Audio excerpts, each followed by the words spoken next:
Rising from the ashes of post-war Britain, Trellick Tower stands tall at 394 feet and peaks high above West London's skyline. It is heralded as a monument of postmodern architecture. It's raw, gritty and above all brutal. Trellick Tower is the tallest building in the Cheltenham estate, built by visionary Hungarian architect Erno Goldfinger, who started work on the design 50 years ago. It's a structure that is visible from all sides, from miles around, but no one hears the voices that are inside.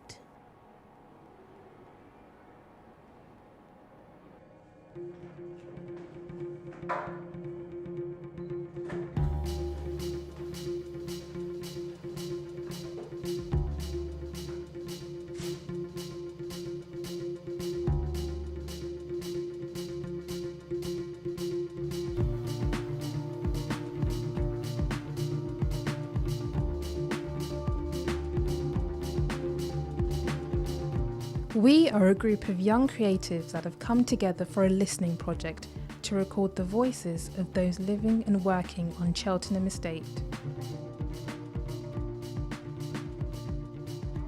As you walk down the ramp, I think that's the best view of Trellick, to be that close up to it. To me, it's one of the most dramatic structures. That detail, to me, is one of the most dramatic structures in London. It's like boxes stacked up onto each other. Everyone's living their own life in their own box.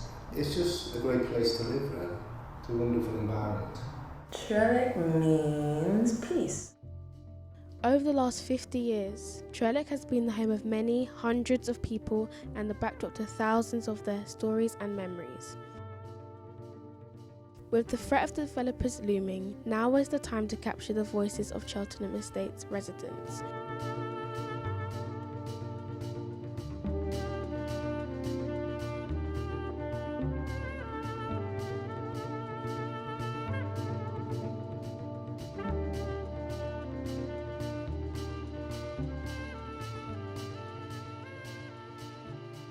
I discovered the area because of the canal. And so I saw the skate park. And then with the time I passed again and again, and I decided to get a skate for myself, a skateboard for myself, and I started using it. How much is it? This is the local place for me to skateboard. It's the place where I frequent. Well, I'm always around. About 1.5 years now on this one. I get to know people. It doesn't matter for me if it's black or if it's Asian or if it's Muslim or Christian. We are all part of this community. Yes, now it's my turn, man.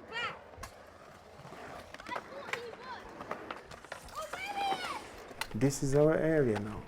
We all help each other, we're all friendly with each other. I never had any trouble in here. That's why I like this area.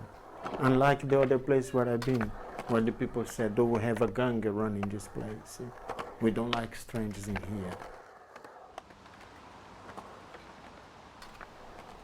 I'm saying these words because I oppose to any development in this area. For me, what we have in here is what we need. We don't need anything else apart from what we already got.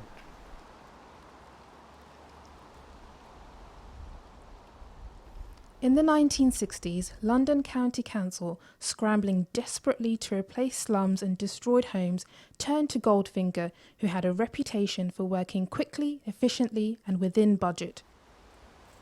Trellick Tower welcomed its first tenants in 1972, who were initially delighted by the new homes. I've lived here 44 years. I moved in when it opened, 1972. When I went to pick up my kids, it was like, wow, you know, something you've never seen before. It was really like out of this world, flats like that. Yeah, you know, all nice, clean, new. Yep, everything was great. Erno Goldfinger never intended to build concrete bunkers. He wanted to create homes, but not all of his plans were fully realised. With open doors at the base, anyone could gain access to the tower. Trellick was quickly labelled the Tower of Terror, and the estate became notorious for crime and antisocial behaviour. It just started going downhill. People were just coming in and out, they never lived there, bashing on doors. Because there was no one on the door, you know, everyone used to come in and out, do drugs on the stairs. Someone threw a safe over the balcony because they couldn't open it, and it hit off my balcony. I had boing when I'm lying there on the sofa. I thought, God, if it had gone in, it would have killed me. It was really bad. You didn't know who you was getting in the lift with. I think we had to get something done about that.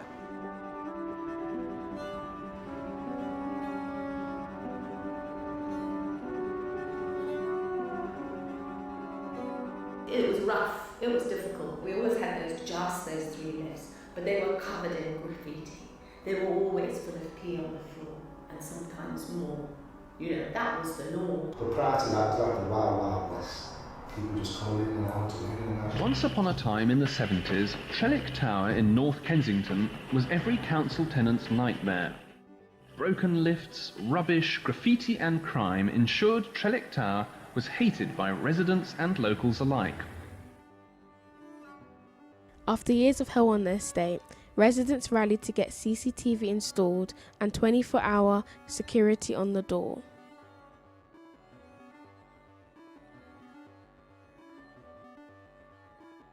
Life got so much better. You could go out knowing that your place wasn't going to be turned over. And it was so much nicer. I think everyone moved on. The crime seemed to drop. Yeah, much better. You see more happy faces in the lifts. The community spaces that Goldfinger designed were finally being put to use, and there was unity amongst the residents.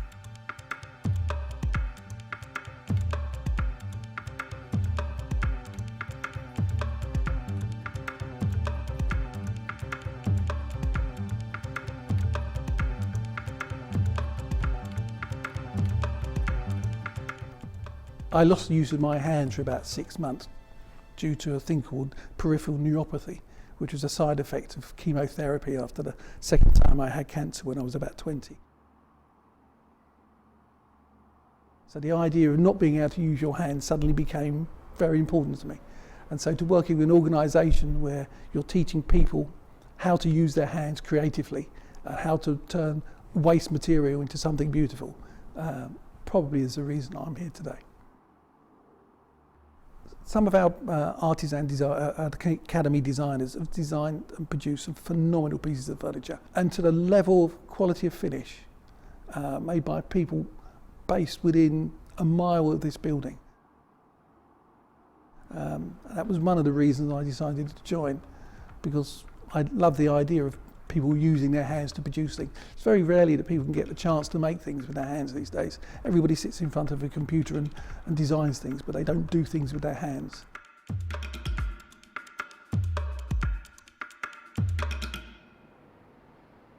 These spaces have been hard-won. Having fought tooth and nail to preserve what was theirs, in 2006, the residents of the estate were dealt another blow. Trellick Tower is something else. Goldfinger is an incredible architect. The idea behind the whole Cheltenham estate was that it was a cradle-to-grave complex. At the bottom of the tower was a nursery, and throughout the tower there were laundries, hobby rooms, and all kinds of other things. Nestling in the middle of all that, a little green enclave, was the Edenham residential care home.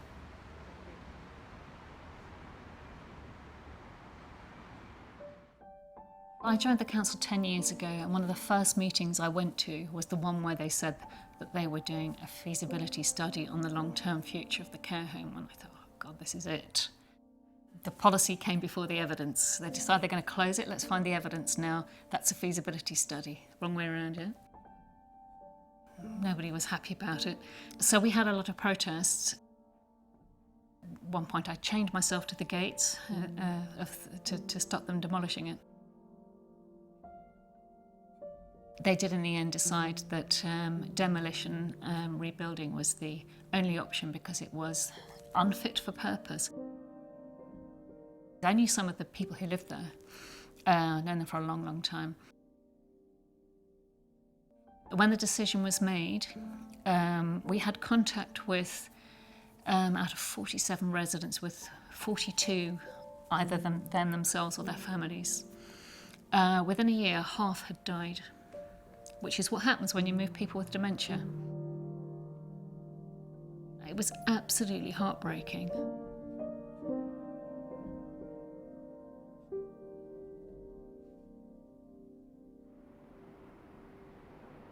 Following the closure of the care home, the community continued to strive to protect what was theirs. After a campaign that went global, Trellick Tower and Edenham Way became listed buildings. Today, the tower is a prime location for photo shoots, a magnet for brutalist enthusiasts, and has served as the inspiration for J.G. Ballard's novel, High Rise. And at the heart of the estate is one of London's hidden gems. I like coming home. You know, it's more than just shutting the door behind me. I'm coming back to this place. And equally now we've a graffiti wall downstairs too, which is very established, and the writers would call that a Hall of Fame. It was used in the 80s. It's no different to Holland Park flower gardens. You know, each week there's different colours there. Each season offers you different colours and plants. Well, the graffiti wall is the same. You go by, you visit it once a week, you are going to see a whole new range of colour. This wall's so well used, it proves my point. It takes it off the street. And I see people walking in there and just drop their jaw and just swear in awe at what they're looking at, because they didn't know this gem of a gallery of expression existed. It means a lot, and then when I say to people it's going to be built over in a year's time, they're like speechless, absolutely speechless.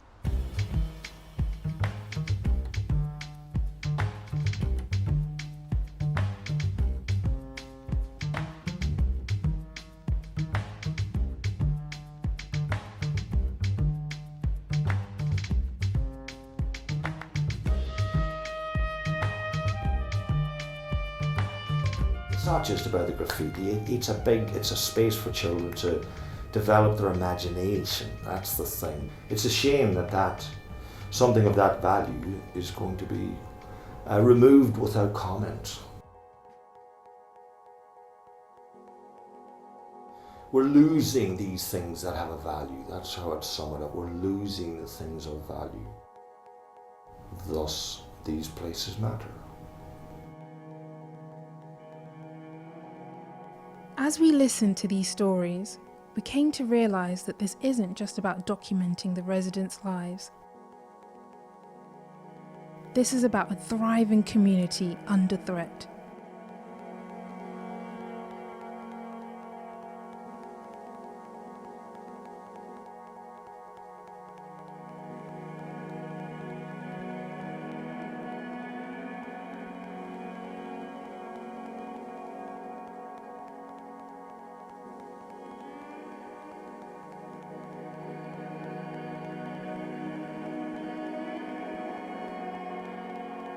Where is the beauty in brutalism? It is here, waiting to be captured before it is lost.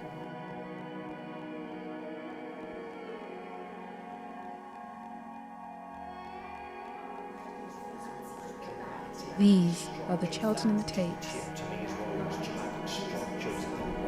It's like boxes stacked up into each other. Everyone's living their own life in their own box. It's just a great place to visit.